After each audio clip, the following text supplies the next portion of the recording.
I could imagine, your first couple days or even months, in that new role, like you said, trying to speak to contractors, and a lot of the obstacles in any career, any position is speaking the same language as those who are in it day in and day out. So that had to be an obstacle to overcome initially. Oh, dude, it's very stressful sometimes.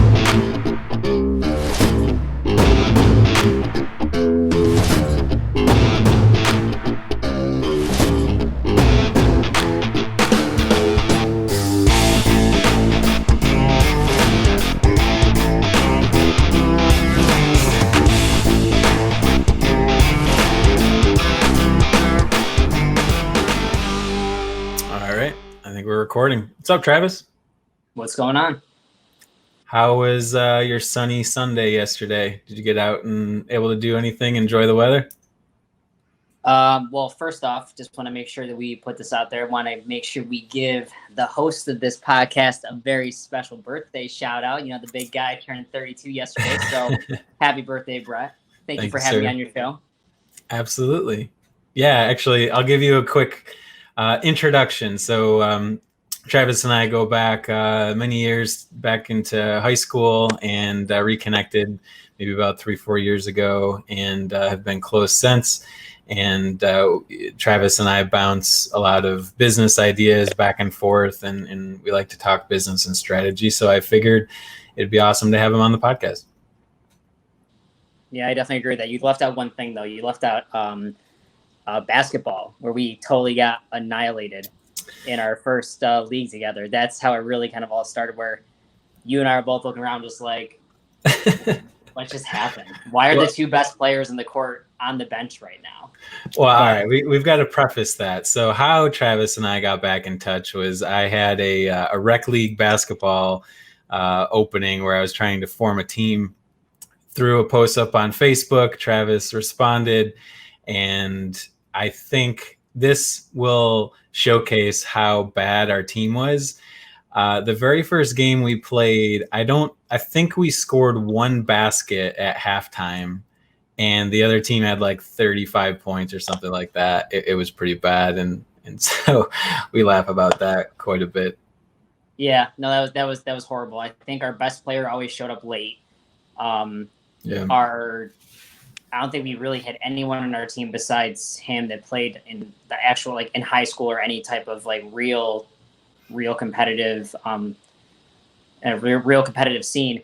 And then we were going up against all like colleges, like ex-college kids or like high school all-stars. Yeah, who played together constantly for like years and years, even after high school. Oh yeah, still playing together. Yeah. Oh, and what do we have? Like maybe one guy over 6 foot, maybe. Yeah, one or two. We were bad. But yeah, we were bad. So that's how we reconnected. But anyways, Travis, why don't you give a little bit about your background, what you do, the company you work for? All right. So as Brett was saying, obviously my name's Travis. But for my background wise, currently speaking, I've been in sales my entire career. And currently I work for a company called David Gooding Incorporated. They are a manufacturer's representative for the plumbing and HVAC industry. And basically what that means is that different manufacturers in that industry, plumbing and HVAC, find different rep agencies to contract out as salesmen, and they work in their respective territories where they live. So I handle the upstate New York region, ranging anywhere from Utica all the way up to Watertown, down to the New York State border, and over to Buffalo. So it's a lot of traveling, but honestly, I wouldn't change it for the world. It allows me for a lot of extra freedoms. I don't get stuck behind a desk, and it's very rewarding. And I got into that job maybe 6 years now back because my one buddy, Darren Cook, got me into this by referral. We both used to work for a company called Altherm, and that kind of just how it jump started. I've never had any experience in it, so my first year was really rough. I mean, literally trying to talk to seasoned contractors that had boatloads of experience under their belt, me trying to explain a product to them was actually kind of comical. But then just before that, though, it was all sales stuff. I was in gym membership sales. I worked for Time Warner Cable in their retention department, and another telemarketing company called Windstream. I've done a couple other startup stuff on the side for businesses. One was I was part of a health and wellness company for a while. I also had a lot of success in network marketing. But now the most recent challenge I've taken on, and besides the new job that I've been with for almost a year now, is being a new father. So that's been a challenge and a job in itself. So the most important job. Yeah, well, to him definitely, because if it wasn't for us, he'd be in trouble. But yeah, that's really it for right now. A lot of sales jobs, new dad. Yeah, awesome. So you mentioned that your current position that you hold is new. Where did you come from prior to this? You were in a sort of a similar role, but maybe you could go through a little bit of the differences in your old role to your new one. The one just immediately prior to this. Yep. Okay. Yeah. So the other company that I worked for before this was called Altherm Incorporated. They're based out of Englewood, New Jersey. And they're the same thing. They were manufacturers reps for the plumbing and HVAC industry. But how that industry works is that there's a bunch of different rep industries across the country. And based on where you are located, sometimes product lines can be regional. So even though the agency in New Jersey may have X product line, in New York State where I am, we may not have it because another rep agency may have that, if that makes sense. Okay. So in Altherm, it was a very good entry level way into this industry because my area only had 5 lines that I needed to manage. Typically in our industry, you see reps or territory sales managers that have anywhere from, I'd say on the low end, maybe 8 lines all the way up to maybe high teens, close to 20, depending on where they are. Now, obviously, certain lines in that industry make more commission for the agency than others. So you kind of just pick and choose where to delegate your time. Obviously, you're not going to spend 80% of your time on a line that's paying the agency 1% commission. That doesn't make any sense. You're while there's other options out there. But that's how I got into the industry with Altherm. I got back into that industry in April 2015. Like I said, it was just based off of just out of luck. I mean, I had no business being in business with them just because I had no experience. The reason why I got in, honestly, was because my friend Darren used to work for them. We're very close, and he recommended me. And honestly, the boss was a big fan of people that have marketing degrees, and that's what I went to school for. I had a business marketing degree. And obviously, the last thing you want to do as a business owner is you don't want to be traveling from New Jersey to upstate New York constantly just to try to find an applicable candidate to take over that role. So we kind of went on a leap of faith, trusted Darren, and obviously it worked out though. So it's a very interesting industry though. I wouldn't leave it if I had a choice for a job. It's fantastic. That's awesome. Yeah, like you said, you kind of just jumped right in. I feel like you and I are similar in that regard, where we take risk, but I don't know. We were not afraid of challenges or anything new, and that's certainly something I've always admired about you. That you'll take on a challenge or a task and really just come at it head on. So I could imagine, your first couple days or even months, in that new role, like you said, trying to speak to contractors, and a lot of the obstacles in any career, any position, is speaking the same language as those who are in it day in and day out. So that had to be an obstacle to overcome initially. Oh, dude, it's very stressful sometimes because you're dealing with necessities based on what the government is currently stating right now with everything that's going on. But you got to remember too, with our industry, when you're training these people on how to use our products, it has to comply with the New York State code for different aspects of plumbing and HVAC. And especially when you're working with like natural gas for HVAC or propane, sometimes those can get dangerous. And if you don't teach them the right way, like one of my old lines I used to represent was a flexible gas line called Gas Tight. And that's going to be connected to your water heaters, your instantaneous, or your regular water heaters, your instantaneous water heaters, furnaces, anything, you name it, that requires some type of gas to heat your home. And that can get dangerous. So, a lot of these product lines has to go through certain certifications to make sure that the liability is off them, that you've gone through the proper training. So especially in that first year, my first year was a complete, they say in our industry, because it is very relationship based, but let's not downplay that for any types of meetings. It's interesting. in our industry, most of the product reps are actually in their 50s and above. Okay. And they're predominantly white. So when you go to a trade show, it's just like a sea of similarity. Everyone's wearing the same vest. Everyone's wearing the same polo. They all got some sort of navy blue or khakis on with some brown shoes, honestly. So when I first got into the industry, I really stuck out like a sore thumb because I'm like, okay, I'm 27 years old. I'm Asian. And I swear to God, this has nothing to do with race, but I'm the only Asian rep that I've ever seen across all of New York State. Hands down, no doubt.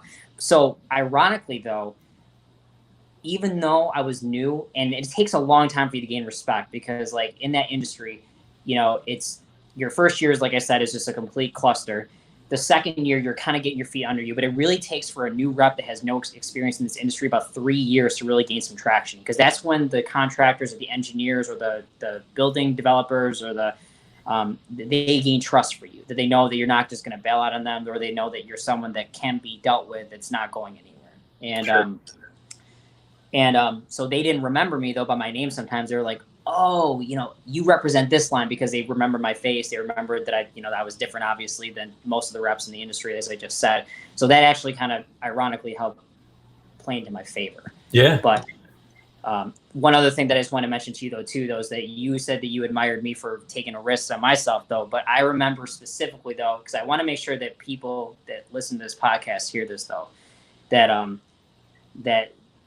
people that take risks are 100% rewarded. Because I remember if we go back and we go back in time and we talk about the conversations that you and I had about starting your own digital media business. Yeah. You and I were both worried, man. We're like, yo, is this going to work? I remember you had a nice safety blanket just in case to get you by, in case they didn't take off as fast as you did.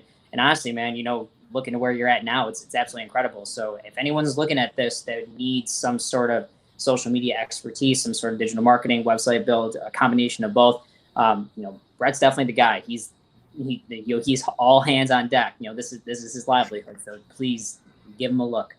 Yeah, no, I appreciate that. I think for me, a big, how do I phrase this? What assisted me was jumping in with both feet, because I had to either sink or swim. I think a lot of people try and play this like hybrid approach where they'll dabble in a certain industry, or they'll have like a side hustle or side hobby, and they still want that safety and security blanket from their full-time job that they're currently at, and so they never really fully jump all in.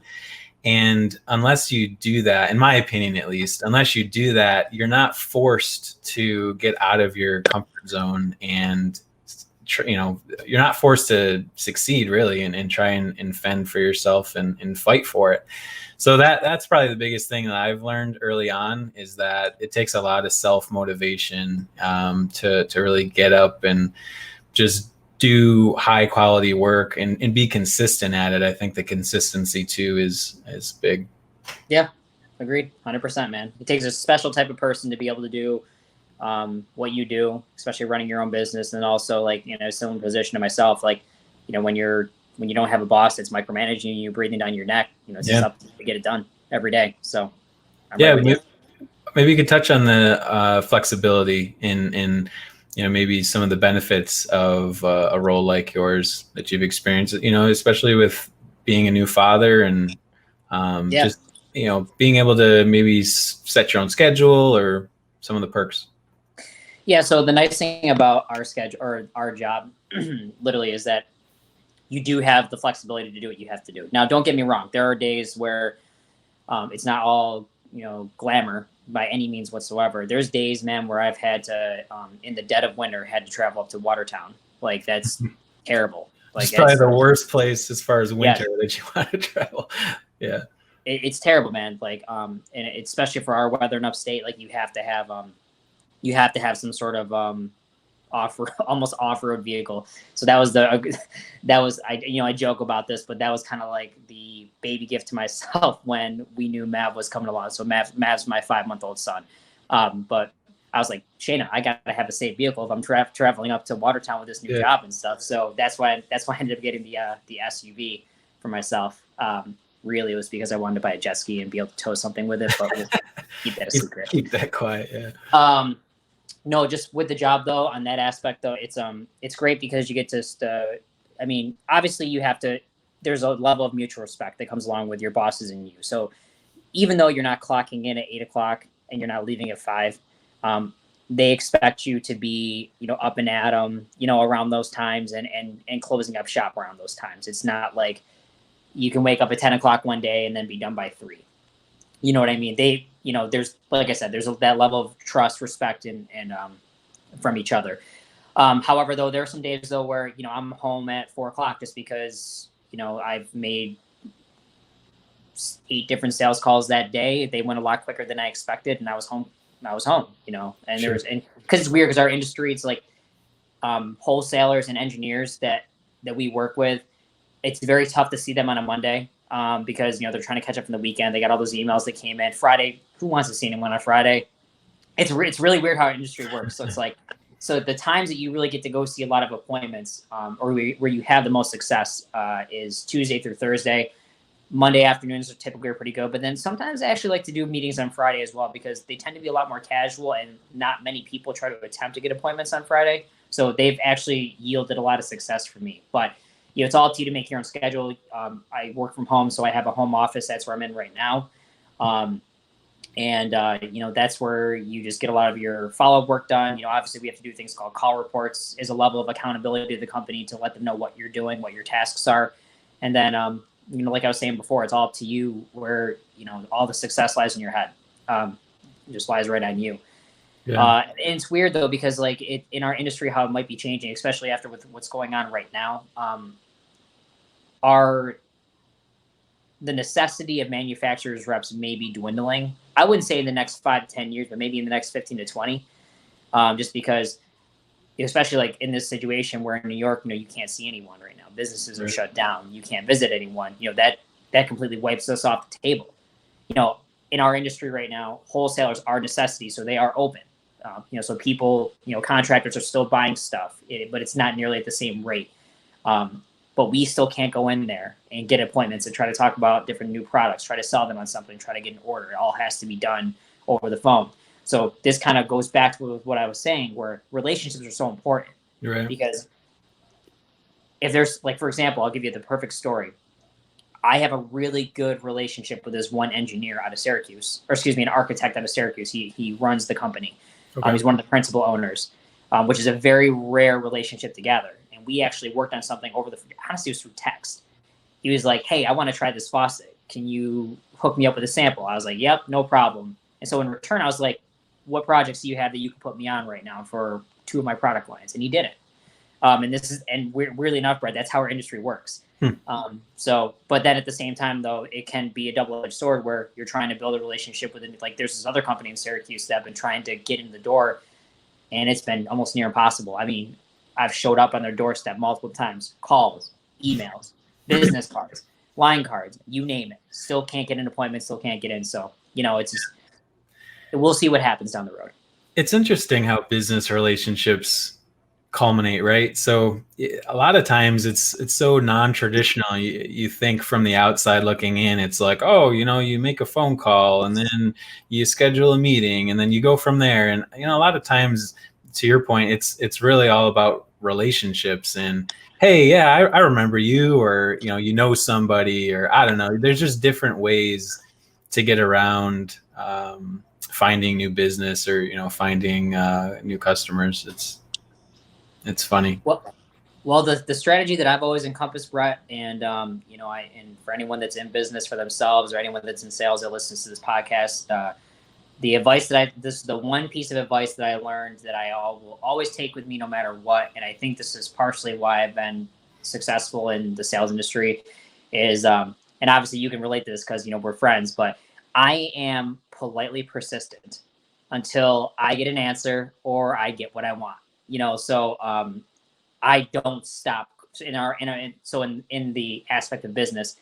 I do not stop calling you or trying to get in contact with you until I at least get some resolution. Now, again, let's make this very clear. I'm not calling every minute of every day, but like if you're putting me on ice and you're trying to ignore me, I will definitely call you once a week or once every 2 weeks just to make sure you know they're in the ear. I'm in your ear, excuse me. And this phone call will keep coming until we at least have a conversation. I just feel like, and when you're in business for yourself, and I know you can understand this, there's a level of respect that also comes with running your own business, that if someone takes the time to persistently call you, you know, it's at least worth that initial conversation to see what's going on. I would give that respect to somebody now, even with telemarketers. Now, sometimes I will give them that time of day to be like, all right, let me at least hear what you have to say, so they don't feel like they, you know, they're not sad at the end of the phone call because it's the 900th person hung up on them. You know? Actually, I just ran across a funny story about that. There's a YouTube video that a producer of a TV show, he has his own private little YouTube channel, and he makes these like mini documentaries. And the topic was like, do you have to be a jerk in order to be a really great leader? And so a lot of, and I get to the point, but a lot of the background of it was he was interviewing people who were great leaders and asking them, you know, that question. And one of them came as a referral was Peter Berg, the director. And so this guy who was making the YouTube channel tried to get in touch with Peter Berg for like months and months, and then finally got a meeting with him, and he was told to fly up to Boston where he was shooting a movie, where Peter Berg was shooting a movie. He flies up to Boston. As he's on the way to the meeting, the receptionist from Berg's office texts him and says, no, Pete can't meet you today. He wants to meet you back in LA. The guy's like already in Boston for this meeting. And so he's like, all right, whatever. So he finds like a different person to interview in Boston. He flies back to LA, and then the same thing kind of happens. He gets like derailed a few other times.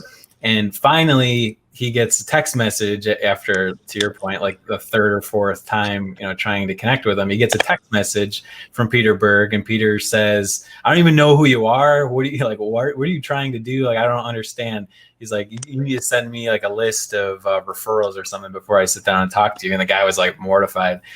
So long story, he finally gets like 5 minutes with Peter Berg, but Peter Berg says no cameras in the interview. And so he talks to him, and in that conversation, Berg says, go read this book on leadership. And it was, I can't remember the exact book, but it was a very like in your face book on like how you had to like manipulate people and be a jerk, and like just some weird stuff. Anyways, there's this one line in the book that the director reads, and it said something along the line of, befriend an enemy with a gift. And so he goes and actually finds the author of this book that Peter Berg, he loves this book. He finds the author of this book, gets him to sign it to Peter Berg, and he gives it to him as a gift. And that's what actually landed him like a 30-minute interview with the guy on camera at the end. So it's just a funny anecdote about the persistence. It pays off, man. Yeah, just going the extra mile and doing whatever possible. Because, at the end of the day, that guy probably has a sour taste in his mouth. Like, this guy's a jerk. Like, why would I even want to interview him? But it was good for the point of his documentary, and he finally got it. So it works. Did it end up being someone famous or no? What's that? Did the person that interviewed Peter Berg, is he someone famous that we know now today, or not? No, not really. He's done a few like TV shows, but nothing crazy. I forget his name, but okay. Go gotcha. For it. So shifting gears, you've dabbled in real estate a little bit, and I think you've got some aspirations of maybe picking that up in the future. What can you share about that?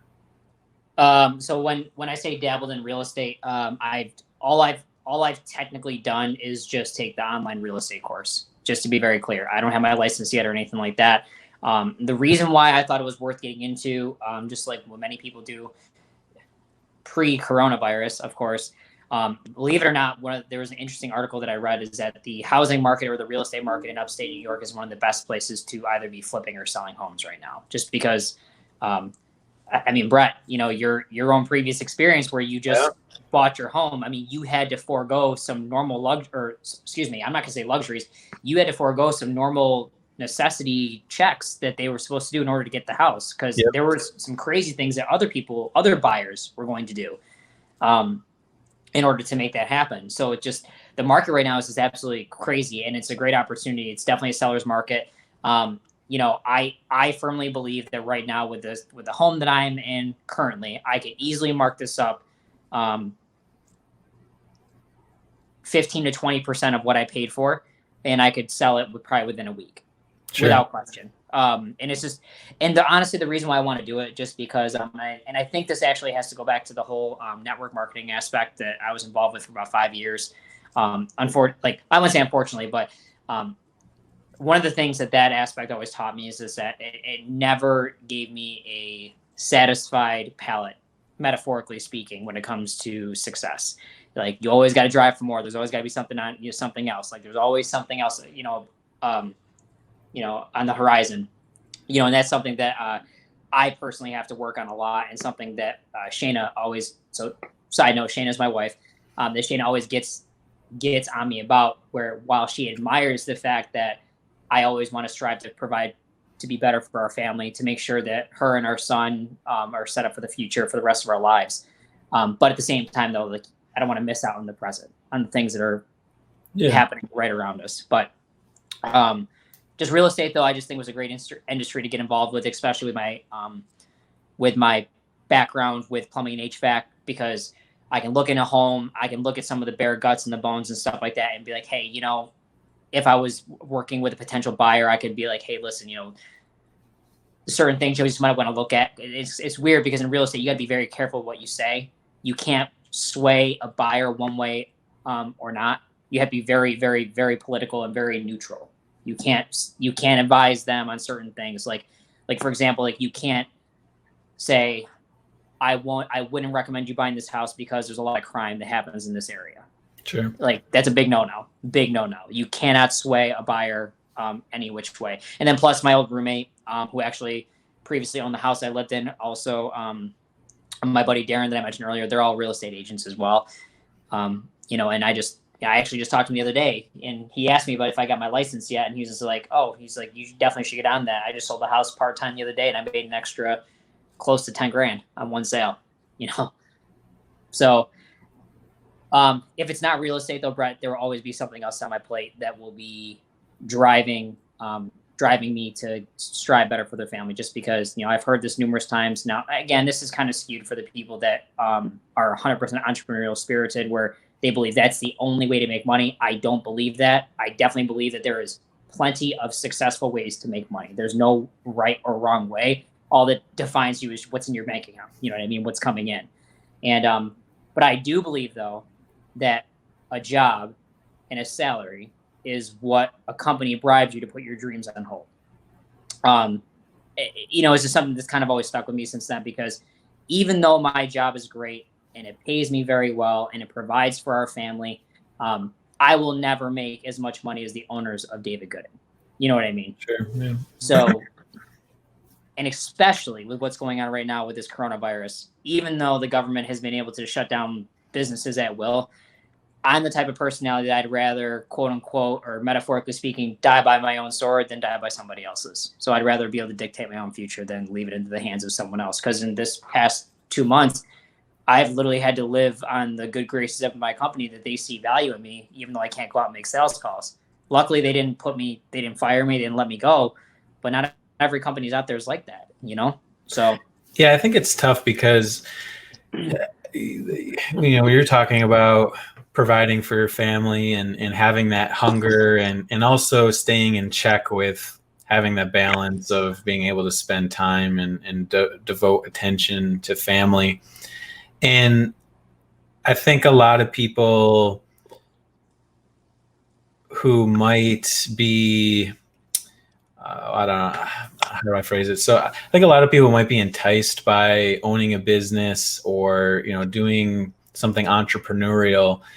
They get, and rightfully so, they get a little scared as far as like the time investment and what that means. And, they have maybe younger kids who are school age and they want to go to, different ball games or events or things like that. And they want to be able to kind of just do that 9 to 5 and then have the family time after. So it's tough, there's a lot of sacrifice that comes with business ownership and side gigs and all that stuff that, I don't quite understand because I don't have children. So, yet. So, it's tough for me to compare, right? Because all I have to worry about is myself and Chelsea and the dogs and the cats and a couple of fish. So it's a little different.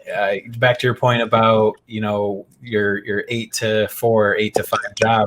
A lot of times, if I want to do something or I have something going on middle of the day, I'll take a couple hours to go do it, but then knowing that, hey, I've got to put in some time, 7 p.m. to 10 p.m. to make up for that, or, I have things that are due for client. So, a lot of that isn't possible if you have kids and you have to take care of a family. And I completely understand that. So, I never want to downplay somebody's inability to start a business or to do anything, but there is something to be said for diversity. So, at the very least, if somebody, doesn't want to take on a whole new role with entrepreneurship, there, like to your point, there are other ways to make money and to diversify, so that if something like a pandemic happens or, a job loss or something like that,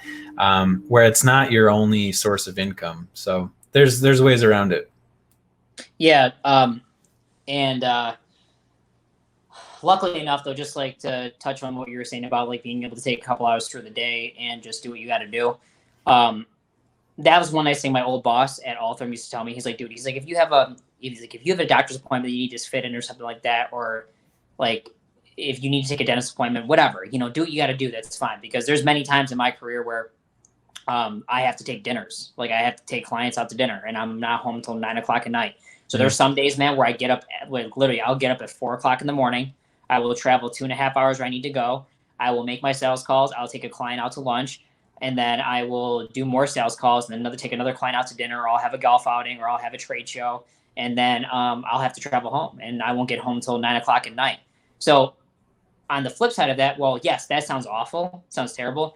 That Friday, for example, I may take a half a day where I'm only where I'm catching up on all my, because like during like a day like that, like I can't really sit at my computer. Like I'm not one of those guys. Some reps do this though, but I'll never be a guy that sits in my car on a computer and just like do follow-up work each time. I will take an allotted amount of time, just like you would, like at night from like 7 to 9 or something like that, and finish it. So, and then Shana can attest to this too. I mean, it's just, there's a lot of times where I'll do work on the couch from like 7 to whenever, whether it's doing extra product knowledge or creating some types of cheat sheets for wholesalers to use. So it's not just like your own business, man. The hours are never off, I guess you could say. There's never a set hours on the board. But the nice thing is you do have the flexibility and freedom to do what you got to do. And about being a parent, it is possible, but the only thing you're going to be sacrificing is sleep. So just to give you the forewarning, enjoy it while you can. Enjoy it while you can. Because if I remember correctly, you may have maybe more than one. So you're going to have a nice little half a decade where your sleep's going to be minimal. So I will help you. I'll there for you, man. But trust me, that's where you're heading up, man. Oh, that's where you're heading. All right. So to wrap it up, where do you see yourself down the road? What are your career aspirations? What are you hoping for, in the next couple of years here? Honestly, man, it's completely up in the air. I have no idea. Just because Shane and I have talked about potentially somewhere in the future, not anywhere in the near future, but maybe like down the road somewhere, potentially maybe moving to a warmer state. I mean, she even threw out Hawaii last week for like 5 years. She's like, wouldn't it be cool to move to Hawaii for like 5 years just to experience it? And I'm like, yeah, let's go to an island where there are natural disasters and there's no place to escape. It's warm. Especially the place where they have, like, it's warm, but they have active volcanoes. You know, I might get burned to death, but hey, no big deal. I mean, jokes aside, though, you know, I've thought about that. I've thought about potentially moving somewhere where in New York, like unlike New York State, we don't get screwed over in taxes all the time. I don't know. I guess I'm the type of person, Brett, that I'll summarize this by saying that no matter what gets thrown my way, I'll make it work. And my family will be provided for, and we will have success, whether that is in financial, love, family, or whatever. We will have success in our family no matter what happens. So I think that's awesome. There's a lot of different roads to success, and not every success comes with a fully enacted plan, right? So to kind of take things as they come and have, you know, potentially multiple visions and avenues. I think that's a form of success, just as, you know, the opposite. Hey, you got to appreciate everything, man. It's not always about money, but I will say this, and the famous Dane Cook said this: money doesn't buy happiness, but I've never seen anyone crying on a jet ski. You and the jet ski, man. Just go get one. I'm going to. I told Shana that this year. We've been paying off a lot of, like, and I know you're trying to wrap this up, but we've been paying off a lot of, like, our student loan debt and stuff like that was haunting us from our young 20s. And a side note, I definitely recommend that anyone that's listening to this podcast buy a book on financial literacy. It will help you immensely if you were semi-irresponsible like I was. But yeah, so I have a buddy named Matt Benfonte who owns Redline Performance out in Ontario, and he builds jet skis. And he basically takes suitable hulls and then rebuilds them completely brand new. So I can get a jet ski for like 1/3 of the cost it would normally be to buy a new one. So I told Shane, I was like, this is completely 100% an emotional purchase, but it will probably happen either this year or next year, depending on where we are. But, you know, at the same time, you gotta keep those goals in line. But we'll see. All right, man. If I have you on again, we're going to touch base and see where you are on the jet ski plan. All right, man. Thanks for having me. I appreciate it. And, you know, like I said, anyone that's looking at services, give Brummble a look. He's the man. Thanks, Brett. I appreciate it. Thanks, Travis. All right. Bye.